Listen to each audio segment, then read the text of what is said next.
조간 브리핑입니다.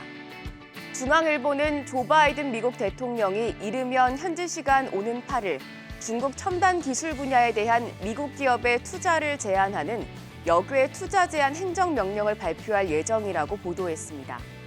로이터 통신과 니케이 아시아 등은 소식통을 인용해 바이든 행정부가 7일 첨단 기술과 관련한 미국 기업의 대중국 투자 제한 조치에 대한 브리핑을 열고 8일 공식 발표할 예정이라고 전했습니다. 행정명령에는 인공지능과 반도체, 양자 컴퓨터 등과 관련된 특정 분야에 미국 벤처캐피털이나 사모펀드가 투자를 할 때 투자 내역 등을 사전 신고하도록 하는 내용이 담길 것으로 보입니다. 바이든 행정부는 이 조치가 신규 투자에만 영향을 미치고 제한 대상도 세밀하게 표적화해서 투명하게 진행될 것이라고 밝혔습니다. 하지만 미국의 기술금융업계에선 중국 투자 전체가 어려워질 것을 우려하고 있습니다. 니케이 아시아는 업계에선 이번 조치로 미국의 기존 중국 투자권까지 철회될 수 있고 중국에 대한 투자 활동이 식을 수 있어 걱정하고 있다고 전했습니다.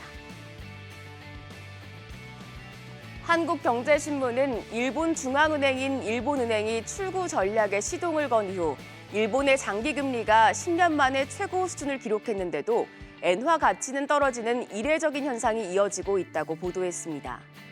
일본은행은 지난 7월 28일 가격 지정 공개시장 운영의 실시 기준을 0.5%에서 1%로 상향 조정했는데 사실상 장기금리를 연 0.5%에서 연 1.0%로 상향 조정한 것으로 해석되면서 금리는 지난 1일 한때 연 0.655%까지 상승했습니다. 하지만 엔달러 환율은 140엔대에 머무르고 있습니다.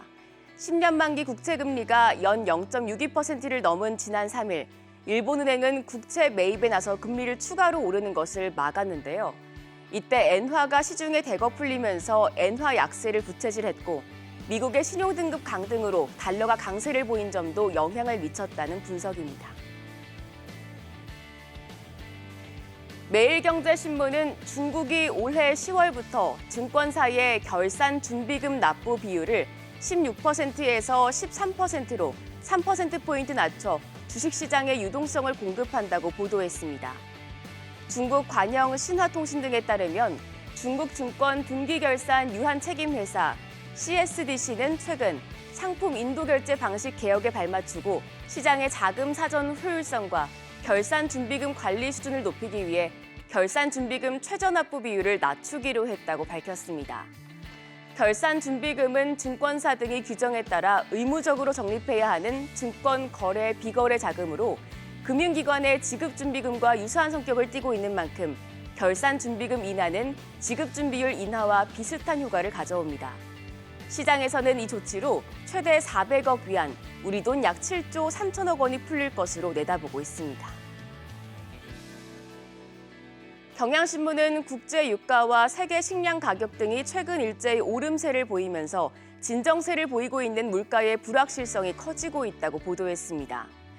뉴욕 상품거래소 통계를 보면 서부 텍사스산 원유 WTI 가격은 지난 4일 배럴당 82달러 81센트를 기록해 80달러 선을 넘었습니다. 최근 사우디아라비아가 하루 100만 배럴 규모의 자발적 감산을 최소 다음 달까지 연장한다고 밝혔고 러시아도 9월 한 달간 원유 공급량을 하루 30만 배럴씩 감축한다고 밝혀 원유 가격이 당분간 상승세를 지속할 것으로 전망됩니다. 이런 가운데 흑해 곡물협정이 파기된 영향으로 지난달 세계 식량 가격 지수는 123.9로 상승 전환됐습니다. 에너지와 식량 모두 수입 의존도가 높은 한국은 국제 원자재 가격의 흐름이 물가에 미치는 영향이 클 수밖에 없어서 이 같은 국제 원자재 가격 변동이 최근 뚜렷한 진정세를 보이고 있는 국내 소비자 물가의 흐름에도 악영향을 줄 수 있겠습니다. 마지막으로 한겨레 신문은 배추값 폭등으로 지난해 여름 김치 품귀 현상이 반복되는 것이 아니냐는 우려가 나오고 있다고 보도했습니다. 한국농수산식품유통공사 농산물 유통 정보를 보면 지난 4일 기준 배추 도매 가격이 10kg당 2240원으로 일주일 전보다 74.9%나 올랐습니다. 한 달 전보다는 118.4%, 지난해 같은 때보다는 2.8% 높은 수준입니다. 배추 가격 상승세는 강원도 고랭지 노지에서 재배되는 여름 배추에서 무름병 등이 발생해 공급량이 감소한 데 따른 것입니다. 이에 농식품부는 현재 봄 배추 12,500톤이 비축돼 있다며 수급불안 때 이를 도매시장에 집중적으로 방출해 가격 안정에 나서겠다고 밝혔습니다. 지금까지 조간 브리핑이었습니다.